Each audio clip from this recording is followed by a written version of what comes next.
Istorinės technikos paroda Biržai 2013.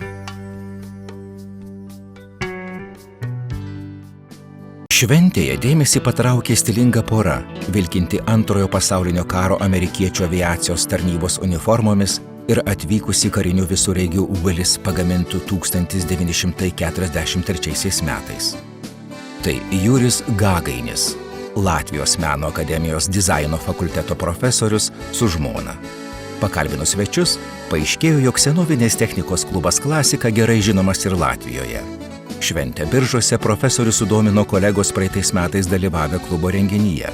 Juriui Gagainiui labai patiko šventės atmosfera, nuoširdūs, besidomintys ir daug klausinėjantys šventės lankytojai. Apie savo karinį automobilį profesorius sakė, kad daug tokių automobilių karo dalyvių Jungtinės valstijos perdavė Sovietų Sąjungai, bet dabar jų likę nedaug, nors buvo pagaminta tūkstančiai. Мы первый раз здесь, в Биржай, на этом празднике, но среди латышей в прошлом году были очень такие благородные отзывы, что здесь интересно.